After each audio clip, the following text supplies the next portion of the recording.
Everyone and അസ്സലാമു അലൈക്കും everyone welcome to Nishana's tasty heart. അപ്പോൾ ഇന്ന് ഞാൻ ഈദ് വ്ലോഗുമായിട്ടാണ് വന്നിട്ടുള്ളത്. ഈദിൻ്റെ ചെറിയ വിശേഷങ്ങളൊക്കെയാണ്.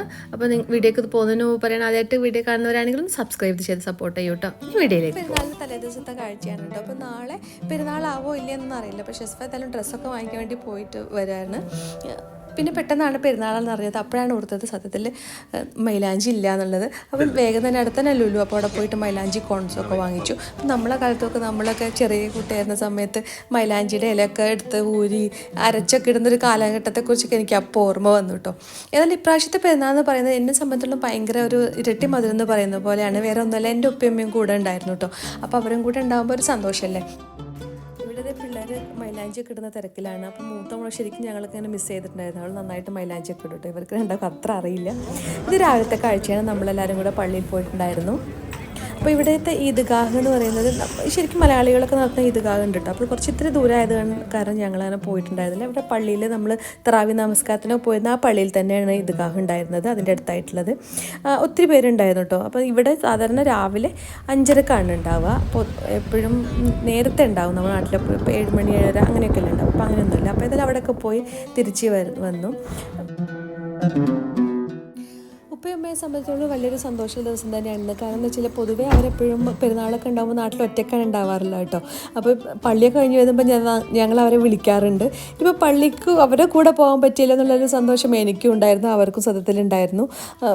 എനിക്കിതൊരു വീണ്ടും കിട്ടിയ ഭാഗ്യം പോലെ എനിക്ക് തോന്നിട്ട് ഐ എം സോ ഹാപ്പി. അൽഹംദുലില്ലാഹ് ഞാൻ ഒരുപാട് പ്രാവശ്യം പറഞ്ഞു.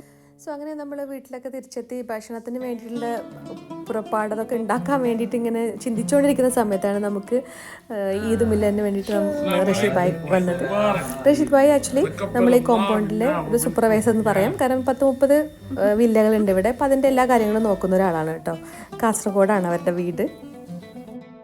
അങ്ങനെ അവരെല്ലാം വന്ന് പോയതിന് ശേഷം വീണ്ടും ഭക്ഷണം ഉണ്ടാക്കാൻ വേണ്ടിയിട്ടുള്ള എന്താ പറയുക തിരക്കിലായി. അപ്പോൾ ഇത് ഞാൻ വീട്ടിൽ നട്ട് വളർത്തി ഉണ്ടാക്കിയിട്ടുള്ള തക്കാളിയാണ് കേട്ടോ. അപ്പോൾ ഇതിട്ടിട്ട് വേണം ഇന്ന് ബിരിയാണി ഉണ്ടാക്കാമെന്നായിരുന്നു എൻ്റെ വലിയൊരു ആഗ്രഹം എന്ന് പറയുന്നത്. എനിക്ക് ഭയങ്കര ഇഷ്ടമാണ് കൃഷി.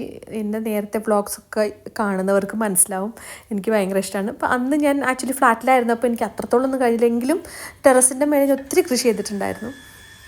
പക്ഷേ ഇപ്പോൾ എനിക്ക് ഇങ്ങനെ വില്ലയിലായത് കാരണം എനിക്ക് ഒത്തിരി സ്ഥലങ്ങളൊക്കെ ഉണ്ട്. അപ്പോൾ ഞാൻ അത്യാവശ്യം ചെറിയ കൃഷിയൊക്കെ ഉണ്ട്. അതൊക്കെ പിന്നീട് ഞാൻ കാണിച്ചു തരാം കേട്ടോ.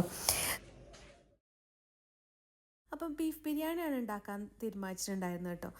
എല്ലാ ഇഞ്ചി വെളുത്തുള്ളിയും എല്ലാ കാര്യങ്ങളും കൂടി ഇട്ടിട്ട് ഈ ഒരു ചോപ്പറിലിട്ടിട്ട് ഇങ്ങനെ ചോപ്പ് ചെയ്തതിന് ശേഷമാണ് ഞാൻ എപ്പോഴും ബിരിയാണി ഉണ്ടാക്കുമ്പോഴായാലും ചിക്കൻ കറി എന്തുണ്ടാക്കുമ്പോഴും ചെയ്യാറുള്ളത്.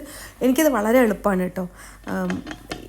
അതുപോലെ കുക്കറിലാണ് വെക്കുന്നത്. കുക്കറിൽ ഞാൻ എപ്പോഴും ബീഫ് വെക്കുന്ന സമയത്ത് എല്ലാം കൂടെ അതിലൊന്നിട്ട് ഇളക്കി ഒന്ന് മസാലയൊക്കെ ഒന്ന് പിടിച്ചതിന് ശേഷം അതൊന്ന് വേവിച്ചെടുക്കും കേട്ടോ. എല്ലാം മസാല ഇട്ടതിന് ശേഷമാണ് ബീഫ് വേവിച്ചെടുക്കുന്നത്. പിന്നെയാണ് ഞാൻ ദമ്മിടുന്നത് കേട്ടോ. അത് എളുപ്പമാണ്. അത് ജസ്റ്റ് അതൊന്ന് പറഞ്ഞു എന്ന് മാത്രം. ഇവിടെ ഓണത്തിനിടയിൽ പൂട്ട് കച്ചവടം എന്ന് പറയുന്നത് പോലെയാണ്. ഇവിടെ ഉപ്പയും ഉക്കയും നമ്മൾ എന്തൊക്കെയോ മരാപ്പത്ത് പണികൾ എടുക്കുന്നുണ്ട്. ഉപ്പക്ക് ഇത് ഭയങ്കര ഇൻട്രസ്റ്റാണ് ഇത്തരം പണികളൊക്കെ ചെയ്യാൻ വേണ്ടിയിട്ട്.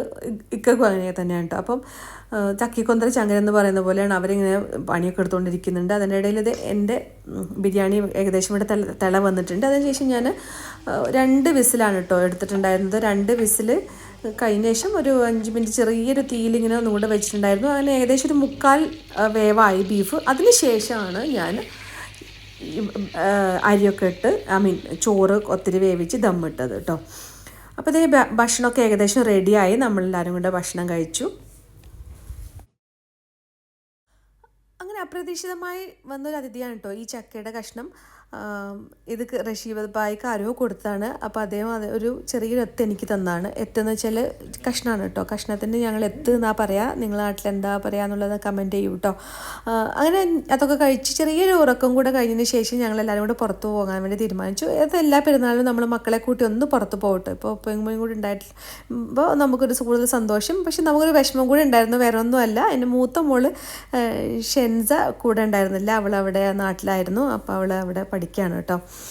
സത്യത്തിൽ നമ്മൾ ഓരോ നിമിഷങ്ങളിലും സന്തോഷങ്ങൾ ഉണ്ടാകുന്ന സമയത്തൊക്കെ അവളെക്കുറിച്ച് ഇങ്ങനെ പറഞ്ഞുകൊണ്ടേയിരിക്കുന്നു. നമുക്ക് ശരിക്കും അവളെ മിസ് ചെയ്തിട്ടുണ്ടായിരുന്നു. തീർച്ചയായിട്ടും അവൾക്കും നമ്മളെ മിസ് ചെയ്യുന്നുണ്ടാവും. നാട്ടിലേതായാലും നാളെയാണ് പെരുന്നാൾ.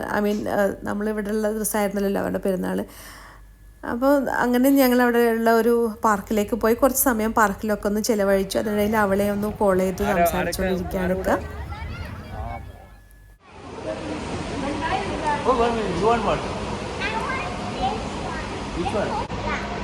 പിന്നീട് ഞങ്ങൾ മോളിൽ പോയി. ഇവിടുത്തെ സിറ്റി സെൻറ്ററിലാണ് പോയിട്ടുണ്ടായിരുന്നത്. അപ്പോൾ അവിടെ അൽബേക്കൊക്കെ ഉണ്ടായിരുന്നു. അപ്പോൾ നമ്മൾ അൽബേക്കൊക്കെ കഴിച്ചു. അങ്ങനെ അന്നത്തെ ദിവസം അങ്ങനെ സന്തോഷമായിട്ട് പോയി. അപ്പോൾ ഇതൊക്കെയാണ് എൻ്റെ പെരുന്നാൾ വിശേഷങ്ങൾ. അപ്പോൾ ഇനി പുതിയ വീഡിയോസായിട്ട് വീണ്ടും കാണാം. Once again it's me Nishana. Thank you so much.